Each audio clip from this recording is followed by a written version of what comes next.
Yes. Having a good day? What happened? Something happened? You probably know better than we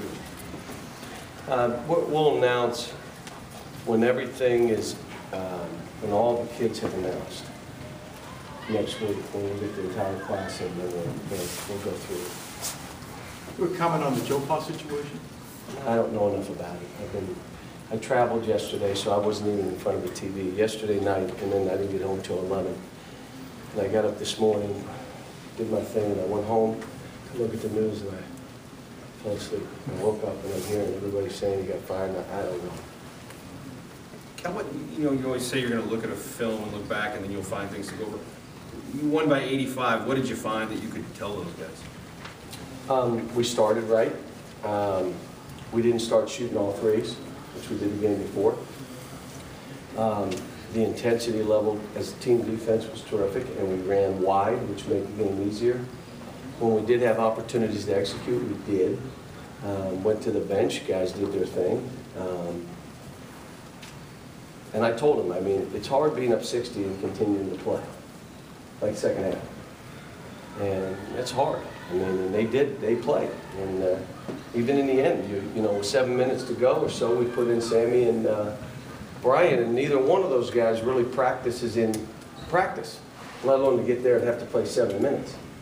So, but there were things that we were highlights, not a big thing. I mean, we showed them four or 5 minutes of offense, 4 or 5 minutes of defense, some hustle plays, and tried to just encourage them. This is what it looks like, you know.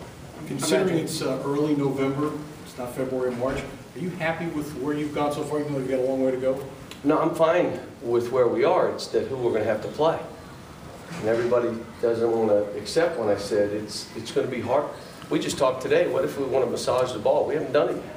What do we do late shot clock if it's winding down? How do we get a three? I mean, we just put in out of bounds plays. Other teams are way, way ahead of us. Way ahead of us. And I'm still sticking by there's 60, 70, 80 teams that could beat us. Now, I will say this. The way we played against Morehouse, it'd be hard for them, but because it wasn't just Morehouse, it's how we played. It wasn't what they did to us, it's how we played. I imagine now you have a really good handle on sort of the progress timetable for these freshman point guards. Where is Marcus on that Until we're in a big-time game and the game's in the line and he gets the ball and how he reacts, it's too early to tell. What I said to him last game is he was really unselfish. He didn't take a shot for the longest time in the game. And then the shots he took were either wide-open jumpers or he just attacked the rim. Again, 7 assists, 2 turnovers, and I only played him 17 minutes. So he's doing fine. He and Michael and Anthony, Kyle Wilshire, you saw that skill set we've seen. But we're trying to define his game a little bit to eliminate some of the stuff. Just do these things. You're great at these things, and so. No major alarms have gone off then with him, with his development. Yeah. Oh no, I'm so excited. I just told him anytime he catches it in the post, hook him, catch it in the post, left or right, hook, Sorry, and run, running hook. I'm in Teague. No alarms in Teague. No, it's good. Nothing, He's no good. holes in the game. No, he's good. And we just need that guy to be unselfish for our team to be unselfish, and he's been unselfish. When you look at Marcus compared to John and Brandon in that unselfishness department this early, where does he stack up? Well, he's ahead, but he was more of a classic point guard coming in. But those guys scored a lot of points in high school. He did.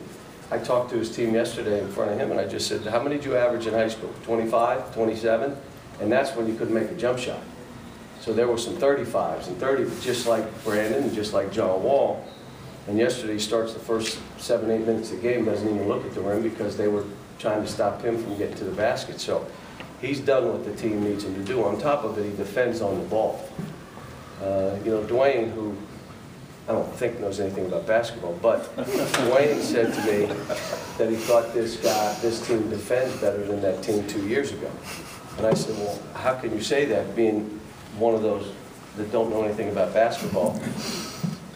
He just said, you know what, your pressure on the ball, everybody's getting after it. You didn't have one guy not, you know, DeMarcus at times, you know, and even John would stop playing. And so, you know, he looked at it and said, we may be better at this point. But we were physical. We had a toughness. Now, can Terrence and Michael give us the toughness that those other guys gave? Because it wasn't like it was 9 tough guys. It was those two. You know, you had Patrick, was just a beast, and then, you know, whoever was in there at center was a beast. John, where do things stand with Stacy's situation? Any change and stuff? No, I mean, because I was out of town, I didn't get to spend any time with him, and I did not see him today. But we'll, you know, he and I will sit down the next day or so. I wanted him to take time. You know, you want every player to stay and fight through it and learn not to run. You want him to, you know, do that. But if a young man doesn't think his opportunity's here, they all want to play, and I will support him. Yeah, I'm disappointed if he chooses to do that, but he's a great kid. He's a great kid, and I think is a terrific basketball player. John, why is it tough for young players to learn spacing, to stay as wide as you like them to be? Because this in the 70s, it was motion offense. And everybody coached that way, and all of you played that way. 5 passes before we shoot. Set those screens, no! And each time you moved the ball and each time you cut, the defense got closer and closer and closer to the basket. You didn't screen and pop way out. You screened, and all of a sudden you had 10 guys within 15 feet of the basket. And that's how everybody grew up. So to teach them to play this wide, to stay this wide, yet run downhill so you can attack that rim, it's all brand new to them. What Marist going to try to do? I don't know. I just watched a little bit of tape. They run good stuff. He's running some of the dribble drive stuff. Chucky Martin coached with me at Memphis. They play some zone, some man. He's a terrific coach, and he took over a situation which is hard when you lose like 7, 8 guys from the year before, and you try to bring in guys and plug holes, and you get behind, and this kid gets hurt, and this kid making it, and all of a sudden you're in that situation. Well, my hope is this is his breakout year because he's got a good job and it's a great program. It's always been one of those programs. Will the zone defense experiment continue? It might. It might. We worked on it 2 days ago. We'll spend some time today. You know, if I want to go to that big lineup, it's maybe what we do. I like the big lineup. Terrence at 3, and you know, you had him at 3, and then you had Michael at 2. I mean, that's big. That's a big, big team. With that team, you create a lot of mismatches. And how hard is it, though, as a coach, you don't really have roles for these guys because they make kind of mismatch for everybody else. How hard is it for you to kind of put them in the places they need to? Well, we'd only run a few things. We'd run in transition, and then there'd be 2 or 3 things with that team out. Here's how we're playing. That's it. I like what they did. They went pick and roll. They did it on their own with Doron. Doron layup, dunk, and so that may be you run in transition to score and post. You know, you move the ball, you go into a pick and roll. I don't know yet, to be honest. That's what they did, and it didn't look bad. But that, again, was against a Division II team, so let's see us do it against the top 10 team and see how they play. John, you had one hard situation the other night. Did you look at that and how did it turn? It worked in your favor? He was outside the arc. The kid was outside the arc when he took that charge, because I did look at it for that reason. I wanted to see if that's why they called it. He was out. And what he did was, to get out, he was moving. So now you got to call it a block. So it's, you know, there were other guys, they had opportunities to try to take charges. And because the guy had a windmill, they just stayed over there and let him smash it. Instead of being on a highlight tape, they just stayed on the weak side. What do you have to see tomorrow to feel good about Kansas? I'm not worried about Kansas. I'm just worried about my team. And all I want to see is us play with great intensity. I want to see us continue to play unselfish and do those things. And if they do those things, that's all I can worry about.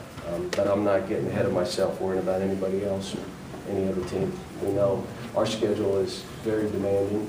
We know that. And each game in its own right will be hard.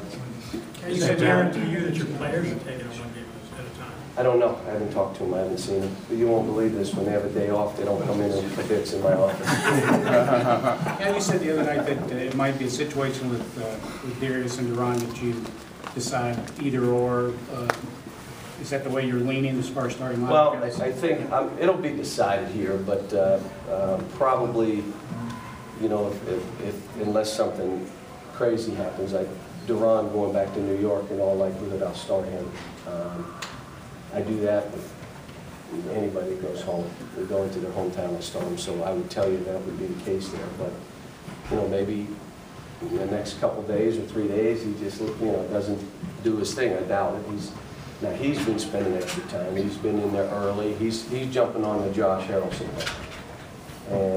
And now, but you can't do that for 1 week and say, okay, I did it. Now where's my reward? It's like me going to Argentina, gaining 18 pounds, eating steaks, and having to come back now and day by day have people say, you got to start. I've been running. I have been. My suits are a little tight, I know.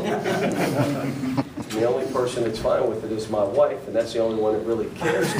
For me, it's the only one I care about. But it's just, you know, it's a day-to-day, just keep doing it. What do you think about what your managers are doing with the November? I think it's neat. I think it's neat. I would do that with them. But when I grow, it looks great, and then I really look old. So I do not paint my hair. It is what it is. But you know, going into the season and doing what we're doing, I'm more focused on this group and this team, and I've got to. But I told them I'm supporting them. We're putting things out on Twitter and Facebook about it. One last question. John, what do you think of, this is a little off subject, but what do you think of the AAU circuit and all that youth basketball as an environment for guys growing up? Well, they now, and this was probably a decade ago, you cannot be involved in that unless you go through 7 different hoops. I mean, I don't, and that's not to say someone can't fool somebody, but I would tell you that those programs like AAU, at the top, they understand that that's, you know, something that they have to guard these kids for. And I think any program now that deals with young kids will double back to make sure. I would say if I was involved in one, I would double back and say, okay, let's make sure we don't have issues. John, you might be the first coach that UK's ever used the word kibitz in a news conference setting. I was at a Jewish funeral yesterday. So. Thanks, sir. Is Dwayne not learning?